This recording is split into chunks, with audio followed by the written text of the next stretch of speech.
What are the differences between running your laptop on different cooling pads, with vacuum coolers, a simple stand, or just normally on a table? I've tested 10 different laptops in a number of different configurations to show you which cooling solutions actually help improve performance and temperatures.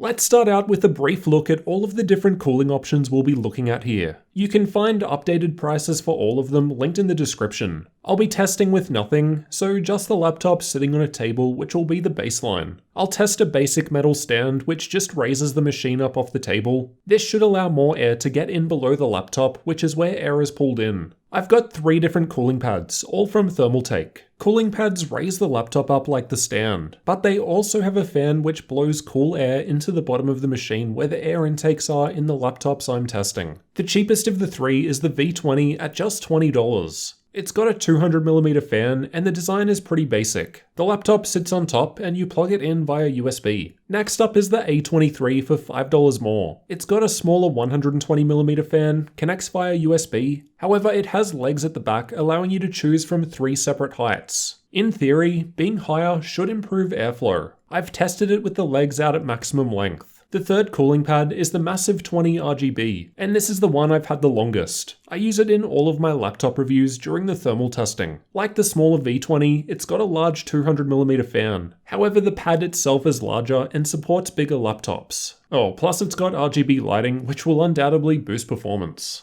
The last cooling solution we'll compare are these vacuum coolers from Opolar. Basically, they get powered by USB Type-A like the cooling pads, but you put them up against air exhaust vents and they suck air out of the system. They can be a little annoying to position correctly. There's a temperature display on top, and you can adjust the fan speed. I did all testing at maximum speed. Given most gaming laptops have 2 exhausts, I bought 2 of them so we can have one on both of the exhausts. If a laptop had 4 exhausts, like 2 on the side and 2 on the back, I placed them on the back rather than the sides, as the air coming out seemed hotter there. These are the 10 different laptops that I've tested with these cooling options, and there's a pretty good variance of specs. There are Intel and AMD processors, as well as Nvidia and Radeon graphics. All testing was done with an ambient room temperature of 21 degrees Celsius, and I've tested by running the Ada64 CPU stress test with just CPU only checked, and the Heaven benchmark at max settings at the same time. So the same consistent workload is being run on all 10 laptops. We'll go through the results of each laptop one by one, then go through which coolers made the biggest difference. Let's start out with the Lenovo Y540. I've got the CPU temperatures shown by the purple bars and the GPU temperatures shown by the red bars. We can see with just the table and no additional cooling, the temperatures are warmer. Even using the basic stand that just raises it up offered an improvement similar to the cooling pads. While in this instance, the vacuum coolers gave the best result. These are the average clock speeds from those same tests. There's not too much of a performance improvement with this laptop when better cooling is on offer. However, there was a small clock speed change. Next laptop is the Acer Helios 300. No vacuum cooler results here. I did this months ago, so can't recall if I simply forgot or if the coolers had issues attaching. Anyway, the stand improved temperatures by a couple of degrees. Then there was some extra gains to be had with the cooling pads. Like the Y540 with same specs before it, there was just a small clock speed boost to be had by improving cooling. Though clock speeds are higher here, as the Helios 300 is both undervolted and overclocked out of the box. The Acer Nitro 5 is next. This time I was able to test the vacuum coolers, and while they were offering a little improvement compared to using nothing, it wasn't that big of a difference. Even just using the metal stand beat the vacuum coolers here, while the cooling pads offered the best results. There's not really much difference at all to the clock speeds here, and that's because thermals weren't a limitation. Let's check out something that thermal throttles next to see the difference. These are the temperatures with the Gigabyte Aero 15 OLED. It's got a CPU thermal throttle limit of 90 degrees Celsius. It wasn't possible to remove thermal throttling on the CPU from this machine with any of these cooling options, so it was always sitting at 90. However, the GPU did see a drop in thermals. For the first time so far, there's a larger difference to the clock speeds with the Aero 15. This is because of the thermal throttling. Although all of these cooling options weren't enough to flat out prevent thermal throttling under this stress test, they do still help lower it, which is why the clock speed improvements are greater here compared to the other machines tested so far. The Electronics Max 15 was also thermal throttling on the CPU in this test, but with a higher 95 degree limit. To be fair, this one does have the power-hungry 115W RTX 2070, though interestingly, that got slightly warmer with most of the coolers in use. The warmer GPU seems to be a result of the clock speeds increasing by almost 150 MHz. It seems that when better cooling is available, it's able to start boosting higher, despite the temperature rising a degree. Otherwise, the CPU clocks didn't change as much as we saw with the Aero, which is interesting given both laptops were thermal throttling there,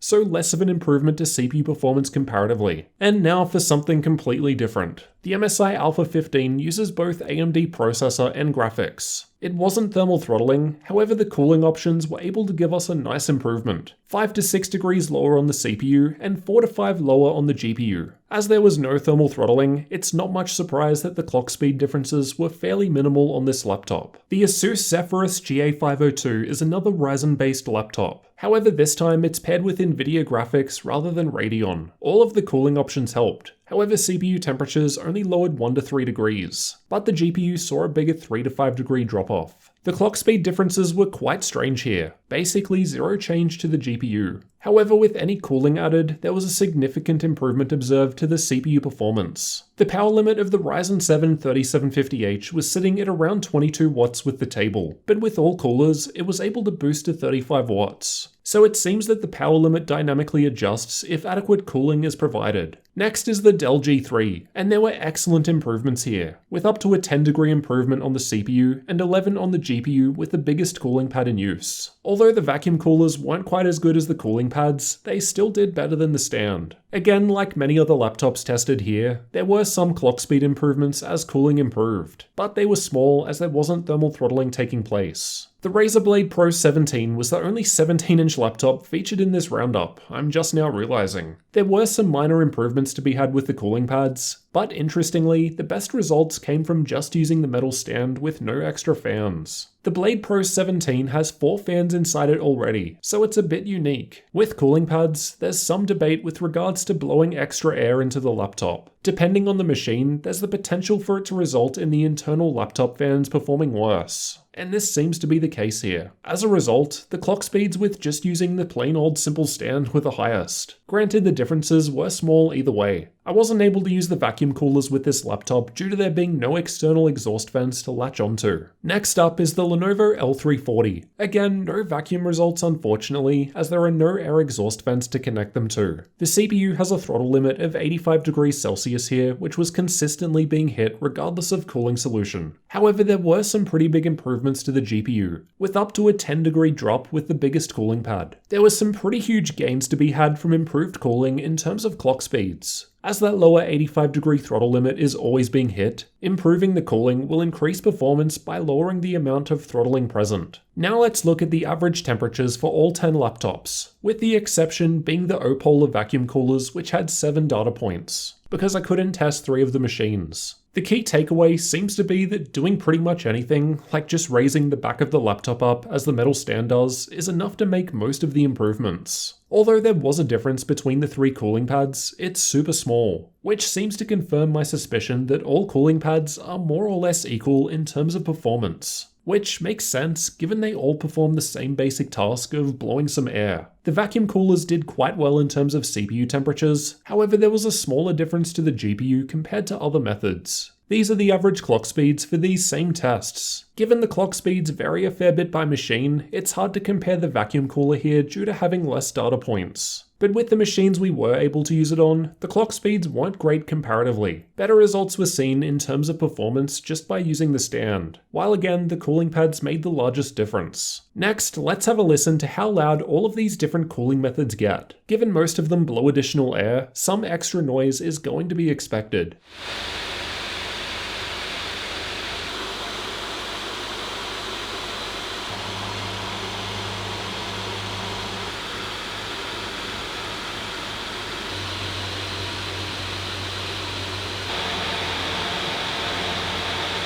Interestingly, the stand and the first 2 cooling pads were a little quieter compared to just leaving the laptop running flat on the table. It would seem that being closer to the surface raises the noise level. Realistically, there wasn't too much difference, except for the vacuum coolers, which were noticeably louder in comparison to all other options. I was running the vacuum coolers at max speed, but lower would make them even less viable than they already are. So with all of that in mind, which cooling technique should you use? The best cooler for your specific laptop will depend on the laptop itself. I think for most people, a cooling pad or stand are far easier to use than vacuums. They're not only easier to set up for more consistent results, but the vacuum coolers were also noticeably louder compared to the other options. Additionally, on average over the 10 machines tested, the cooling pads gave the best results in terms of thermals and performance. And they don't cost that much either. Again, links to all prices can be found in the description. There was definitely a bigger improvement to thermals compared to performance, but that might just be because I had a smaller number of laptops hitting thermal throttle limits. If your laptop is actually thermal throttling, then performance will improve more. Either way, additional cooling is still beneficial. Reducing the operating temperatures would be good for promoting longevity. Let me know which cooling solution you'll be using for your laptop, if any, down in the comments. And if you're new to the channel, make sure you get subscribed for future tech videos like this one.